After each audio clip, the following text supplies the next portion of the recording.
Welcome, welcome. This is Gabe Hernandez, your publisher in EIC for ComicalOpinions.com. It is Monday, October 16th, 2023.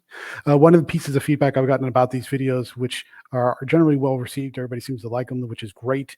But one of the pieces of feedback I've gotten is I tend to talk too fast.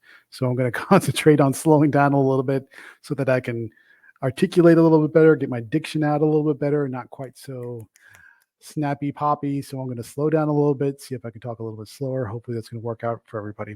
Okay, today's op-ed is talking about a little bit of news coming out of New York City Comic-Con 2023. As of this recording, the convention's over, so most of the announcements are already out. But there's one particular announcement that caught my attention. Dynamite announced that they were picking up a number of titles from Warner Brothers Discovery. And these are titles that they're licensing from Warner Brothers Discovery that are properties that people may have heard of, but haven't seen in a very long time. Some of these titles include Johnny Quest, Thundercats is the big one there, Space Ghost, The Wizard of Oz, and a few others. And you can sort through the list, and there'll be links to some of the announcements that are in the op-ed when you go to the main site and read the op-ed.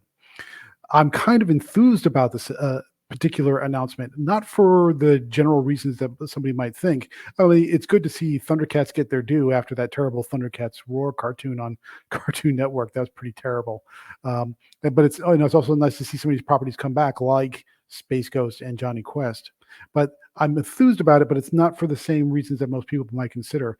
I'm really focusing on two key areas about why this announcement is important and why folks who are indie creators who are kind of having trouble finding the right way to tell a story or looking for the right property to tell a story have reason to be hopeful about where they can go with their comic writing experience.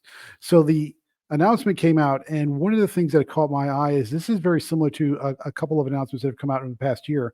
The second one that comes to mind most recently before New York City Comic-Con was Mad Cave Studios' announcement that they picked up the license for Flash Gordon from King Publications. This is also another big property that people may be familiar with. And Dynamite has also done Buck Rogers in the past. So you say, well, why are you rattling off all these different properties? It's because a lot of these properties have been sitting on the shelf gathering dust. These are properties that are familiar to people. These are properties that have stories that, in some cases, that people remember quite fondly, especially for somebody who's older, like me.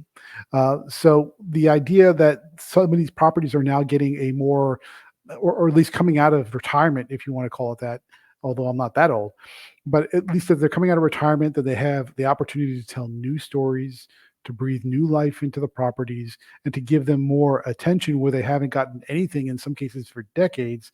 That's a big plus for me. It tells me two things. Number one, that these companies recognize that they have these IPs, that they have these properties that were popular at least for a certain period of time, and that just by keeping on the shelf, they're worthless. A property is no good unless you actually take action on it. And I think a lot of these publishers are starting to get the message. DC, for example, is all about the Batman. Now they're starting to kind of dust off Superman a little bit and give him some attention. They're just starting to give Green Lantern some attention with 2 titles now under the Dawn of DCU banner. So their properties are out there, characters are out there, stories that are out there that have been told, but are ripe for telling more stories. And it's good that these publishers are starting to wake up to say, well, stop narrowing ourselves. We have all these properties we can take advantage. I know there are all kinds of issues with contracts and copyright, and we have to pay attention to all that stuff. We got to be legal and above board and contractually responsible. But at the same time, that doesn't mean you just let the property sit there and not do anything with them. So that's the first thing. The second thing is, I think there's an opportunity here because they're going way back on some of these titles like Flash Gordon, like Johnny Quest, like Space Ghost, who were popular at one time, but in some cases not for 40, 50 years or more. And so that, to me, that's an indication of recognizing that there are still fans around like myself who like these older stories, who have memories of these older stories from when we were little kids, and that there's nothing wrong with bringing those back out to see if they worked once, maybe they can work again, especially for a new generation. So that's a good that's a good thing. That's a big positive. The second piece of it is because these are older characters and older properties, and the publishers are starting to recognize they have value. That's a good sign for indie creators who might have trouble. They want to tell hero stories, they want to try superhero stories, but they don't really have a place to start or don't know if they can create one from scratch that's compelling. That's where I go back to the well of what we call the public domain. And there are a lot of characters. As a matter of fact, there's several hundred to over 1,000 characters that are currently sitting in the public domain. And and if you're not familiar with the term, what that basically means is after a certain period of time, I think the age is something like 70 years or more, 73 maybe. I'm not quite sure. I don't quite remember the detail. But after that point, it's free for that character to be used by anybody for any purpose. Nobody has the license hold on it. Nobody owns the copyright to it. You can use that character and you can create a comic and you can sell that comic, and it is perfectly free and available. That applies to the really older characters, like for example, Dracula and Frankenstein. Everybody knows that they can do something with Dracula and Frankenstein, and there's nothing holding them back from doing that because that character is so old. But if you flash forward, flash forward several more years beyond that into the early parts of the 20th century, there are tons of characters that came out right around the start of the Golden Age, which really started with Superman, although you can argue it went back a little bit further with the Phantom, that are superheroes. They have powers. They can do amazing things. They already have a backstory. They already have a supporting cast around them in some cases that are free and clear and ready for you to use. All you have to do is find one that clicks with you and start writing, and then get an artist and start drawing and make your comic and get it out there. I think Dynamite is one of the better companies about doing that.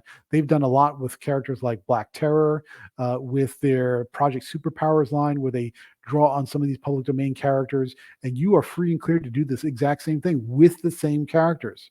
Dynamite doesn't hold exclusive rights to those characters, so you can do the same thing that they are doing. They're just the only ones that are doing it. And I think that's a good sign. That's a great sign, because there are characters there waiting for you to use. So you still have to pay attention. Now, in the op-ed, I also included a link to an online wiki database that includes a vast list of public domain characters that are there to be had for anybody who wants to take the opportunity to pick them up and start doing something with them. So the title of this op-ed is "You Don't Have to Start from Scratch," and that's a true statement. You don't have to start from scratch. If you're willing to do your research, make sure that you're not violating any copyright restrictions.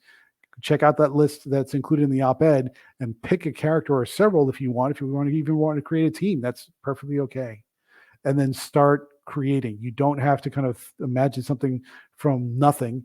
If you need a place to get started, there's your perfect opportunity. So that's the op-ed. An announcement out of New York Comic Con just sort of, it got me excited about characters who I hadn't seen in a very long time, who I'm excited to see again. But for indie creators, but it also got me thinking about indie creators that are looking for a place to start. There is an entire catalog of characters that are already developed for you, and you can just pick them up and go.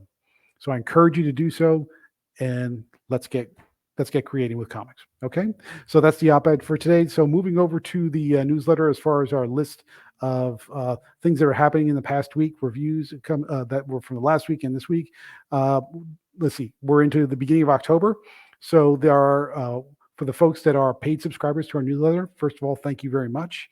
If you are a paid subscriber, you would have gotten our monthly wallpaper pack for the most popular review of the month for September. And in this case, it was Big Game number 3 from Image Comics, which is not a surprise at all. So this is just something we give to our subscribers as a thank you for subscribing. It's not a thing you have to pay for, but if you are a paid subscriber to help support our site, you get it every month for free. And if you're interested in becoming a paid subscriber, please do so. At the lowest tier is just $5 a month, and every dollar helps to keep us running and to help us keep going with the site and making bigger, better things for you. Okay, so let's take a look at the reviews for the last week. It was a shorter week because I guess it was an annuals week. I'm not sure what was going on, but it was definitely a short week. So we have Creepshow Volume 2, number 2 from Image. Good stuff. They had 2 stories in there, and they're both pretty solid. We have Scorched number 22 from Image Comics, also okay. Army of Darkness Forever number 1 from Dynamite Comics, not so great. Mundos Tenebras from Blood Moon Comics, interesting priest exorcism horror story, but it's not an exorcism story. It's got a nice little twist in there. You might like that. So give it a try. And our pick of the week is Madness number 3 from AWA Studios, which is J. Michael Straczynski's revenge thriller about a superpowered thief who is betrayed by fellow superheroes, and she goes on a revenge quest to kill them all. And it's power packed with emotion. So you're going to like that one if you like raw, gritty storytelling. Project Reese number 3 from Mad Cave. That's the adventurers going for a Nazi gold hunting quest. And that one's okay. Scarlet Couture, the Munich File number 3, and from Titan Comics, and Bloodborne, the Bleak Dominion number 2, also from Titan Comics. So it's a very eclectic list this week. It's a shorter week, I guess, because it was an annuals week, I guess. But you got some interesting picks in there, so check it out. Now, coming up this week, we got a lot of titles. So this is a very busy week, not just for this, but also for our partner sites with Weird Science, DC, and Marvel. It's a huge week of comics coming out next week. So let's talk about what we got ready for you. We have 3 indie submissions we're going to work on. Here comes Calico number 4, Days of the Republic Volume 1, and Seventh Sister number 1, all indie submissions. Coming up from Titan Comics, we have RoboCop. I'm sorry, not RoboCop. No, that's a different kind of comic. Robotech Rick Hunter number 2. That one was delayed from a few months back, but now they've caught up from Titan Comics. We have Vampirella versus the Superpowers. Speaking of public domain characters, number 5 from Dynamite Comics. Big Game number 4 from Image Comics. If history is any indicator, that'll probably be our pick of the week, but we'll see. Red Sonja Volume 7, number 4, the continuation of their 50th anniversary story. That's not Image, that's Dynamite. Ooh, gotta fix that. Centaurs Volume 1 from Blaze Publishing, and yep, that one was delayed from a few weeks back, so we'll pick up on that one. Robin Hood Dark Shaman from Zenescope, and Oz Kingdom of the Lost number 2, also from Zenescope. We have Antarctica number 4 from Image Comics. That's the sci-fi thriller with alternate reality, or parallel dimensions, I should say. Draculina Blood Symbol number 6. That's the story from Christopher Priest about Vampirella's sister. Immortal Regis Volume 1, also from Ablaze Publishing. We have the Gargoyles Halloween Special number 1 from Dynamite. That's based on the Disney Gargoyles cartoon. Crusader number 2 from Mad Cave. That is about a Crusades knight who gets transported to a world of magic and monsters. Gunbreed number 4. That is the anthology series from Blood Moon about an undead sheriff who is tasked with protecting a cursed town. And Tox number 4, also from Blood Moon Comics. That's about a post-apocalyptic virus mutant monster type of story. So that's it for this week. We hope you enjoyed this newsletter. We hope you enjoyed the op-ed. Please, if you are listening to this on any podcast platform, please leave a comment and leave a rating. We'd love to hear from you and how we can do better. If you're watching this on YouTube, please like, share, comment, subscribe. Also leave a comment. Let us know how we're doing. Always looking to do better. And if you're just reading this on our Substack newsletter or reading the op-ed on our website, please share it out with your friends and family, anybody who might be interested. And we're very thankful that you're continuing to stick with us. I hope you have a pleasant Monday. This is Gabe Hernandez signing off, and you have a great day.